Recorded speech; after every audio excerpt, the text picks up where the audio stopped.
வாசிக்கலாம். மத்தேயு எழுதின சுவிசேஷம் 8ஆம் அதிகாரம் 5ஆம் வசனத்துக்கு வரலாம்.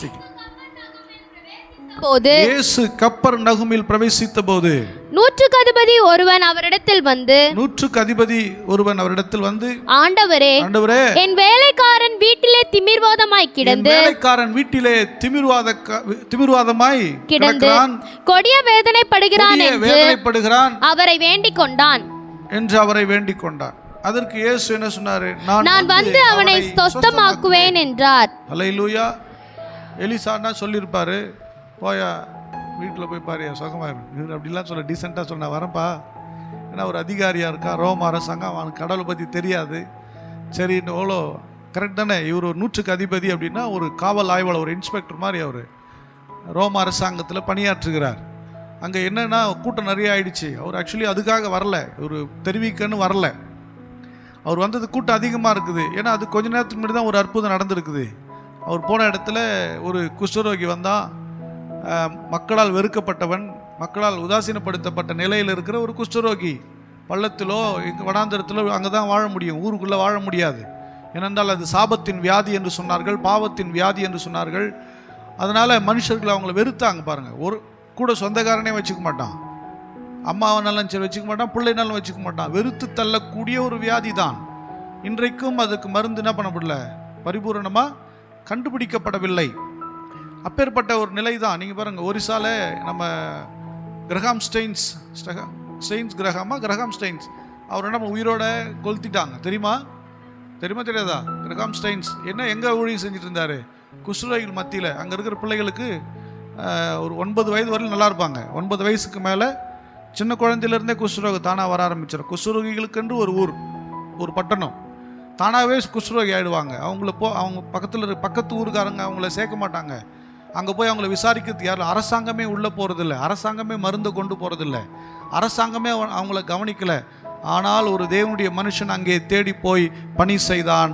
அதை கூட இந்த மக்களால் பொறுத்து கொள்ள முடியவில்லை, உயிரோடு கொளுத்திட்டாங்க. அவனையும் அவருடைய அந்த ஊழியக்காரையும் 2 பிள்ளைகளையும், தீமோத்தேயுன்னு ஒரு பிள்ளை, இன்னொருத்தன் பேர் எனக்கு சரியாக ஞாபகம் வரல, உயிரோட கொளுத்திட்டாங்க. பாருங்கள், அல்லேலூயா. அப்படி வெறுக்கக்கூடிய ஒரு வியாதி தான் குஷ்டரோகம்.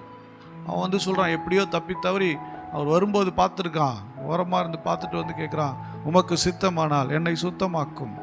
உடனே அவர் சொன்னார், எனக்கு சித்தம் உண்டு, நீ சுத்தமாகும். அல்லேலூயா. அவன் உடனடியாக சுகமாக, நீ போகும்போது எங்கே போய் காமிச்சிரு, உன்னை ஆசன் பாஸ்டர்கிட்ட போய் பார்த்து காணிக்க செலுத்திட்டு போயிருன்ட்டார். என்ன செலுத்திடணுமா? ஆமாம், பாஸ்டர் போய் உன்னை காமி, கர்த்தர் என்னை சுகமாக்கினார் காமி, நியாயப்பிரமாணத்தின் முறைமையின்படி காணிக்க செலுத்து. அல்லேலூயா. பந்தா பண்ணுறதுக்கு காணிக்க செலுத்தக்கூடாது. முறைமையின்படி, வசனத்தின்படி உங்கள் பொருத்தனைகளை செலுத்தணும். சுகமானவர்கள் பொருத்தனைகளை செலுத்தணும். வியாதிப்பட்டவர்கள் உங்கள் வாழ்க்கையில் அற்புதங்களை பெற்றுக்கொண்டால், உங்கள் வாழ்க்கையில் தேவன் நன்மை செய்திருப்பார் என்றால் அந்த பொருத்தனை நீங்கள் என்ன பண்ணணும்? செலுத்தணும். சில பேருக்கு எல்லாத்துக்கும் டைம் இருக்கும். யார் இந்த கல்யாணத்துக்கு மொய் வைப்பாங்க, சடங்குக்கு மொய் வைப்பாங்க, பால் காய்ப்புக்கு மொய் வைக்க தெரியும். ஆனால் பொருத்தனை மட்டும் என்ன பண்ண தெரியாது, நிறைவேற்ற. ஒரு பொருத்தனை இருக்குது ஐயா, ரொம்ப நாளாக இருக்குது, எதுக்கோ கொண்டு போய் செலவு பண்ண. நீ தேவன் உனக்கு செய்த அற்புதத்திற்கு, தேவன் செய்த உனக்கு பெரிய காரியத்திற்கு நீ மறந்து போனாயோ? நிறைய பேர் இருப்பாங்க. அன்னைக்கு அவங்க ஞாபகப்படுத்தணும், அவங்கள தட்டி ஞாபகப்படுத்தினா என்ன பண்ணோம், ஏமா அப்படி இருக்க, ஏப்பா இப்படி இருக்க அப்படின்னா, அது இருக்கும்யா 20 வருஷம். எத்தனை வருஷம் இருக்குமா? 20 வருஷம் இருக்கையா. அது தேவனுக்கு செய்த பொருத்தனையை நீங்கள் தள்ளிவிடக்கூடாது. அது உடனே என்ன பண்ணணும், போயிட்டு ஆசாரியர் காண்பித்து செலுத்த வேண்டும் என்று வேதம் சொல்லுகிறது. அல்லேலூயா. தேவன் உங்கள் பொருத்தனைகளை, உங்கள் காணிக்கைகளை கவனிக்கிறார். நீங்கள் நிறைய போடுறீங்க, கொஞ்சம் போடுறீங்க, அவருக்கு இல்லை, உண்மையாக போடுறியாங்கிறது தான் முக்கியம். அது மனத்தில் உள்ள அப்படியே என்ன பண்ணுறது, வெந்துக்குன்னே போடக்கூடாது, கஷ்டப்பட்டுக்கிட்டே போடாத, மன மகிழ்ச்சியாக போட. ஏன்னா வேத வசனம் சொல்லுகிறது, மனப்பூர்வமாய் கொடுக்கிறவனிடத்துல மட்டும்தான் வாங்கணும், மற்ற ஆள்கிட்ட வாங்காது. அல்லேலூயா. நீங்கள் வெந்துக்கிட்டே போடும்போது அது உங்களுக்கு ஆசீர்வாதமாக இருக்காது.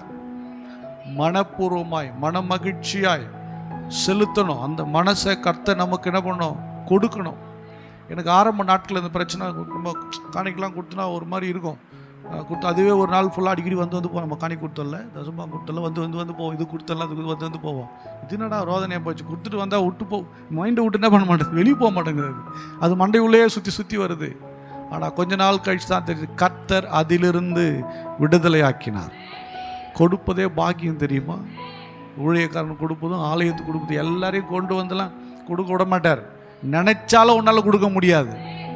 உங்ககிட்ட கொடுக்கறதுக்குன்னு மனசு கொடுத்தாரு பார்த்தியா, அதையே தேவன் அங்கீகரிக்கிறார். நீங்கள் பாருங்கள், எல்லாத்தையும் நீங்கள் வயல் படித்து பாருங்கள், எல்லார்கிட்டையும் காணிக்கலாம் அங்கீகரிக்க மாட்டார், தூக்கி தூரப்பட்டுருவார், எடுத்துகிட்டு பண்ணுவார். எல்லாரையும் எல்லாத்துக்கும் என்ன பண்ணல, அங்கீகரிப்பதை தேவன் செய்வது கிடையாது. 2 காசு போட்ட ஏழை விதவைக்கு தேவன் அங்கீகாரத்தை கொடுக்குறார். அல்லேலூயா. நிறைய பணக்காரெலாம் வந்து காணிக்கு போகிறார். அன்றைக்கி பார்த்து அவர் காணிக்கு வெட்டிக்கிட்ட வந்து உட்காந்துட்டு பார்க்குறாரு, எல்லாம் நிறைய பேர் போடுறாங்க. சொன்னார், எல்லாம் பார்த்து போட்டு எப்படி போயிருப்பான்னு நினைக்கிறேன், இப்படிலாம் போயிருப்பான்னு நினைக்கிறேன், அதான் நினைக்கிறேன். ஆனால் 2 காசு அந்த ஏழை அந்த அம்மா போட்டு மனசு வருத்தப்பட்டு இதை போய் போடணுமே, கட்டாயமாக போடணும், யாராவது நினைப்பாங்களோன்னு கூசி போய் போட்டா தெரியுமா? அது அவளுக்கு அடுத்த வேளை சாப்பாட்டுக்குள்ள பணமா. இதை கர்த்தர் கண்டார். அல்லேலூயா. தேவன் அவளை கனப்படுத்தினார். நான் சொல்கிறேன், அவள் இங்கே பொக்கிஷத்தை சேர்க்கலை, பரலோகத்தில் சேர்த்துட்டான்.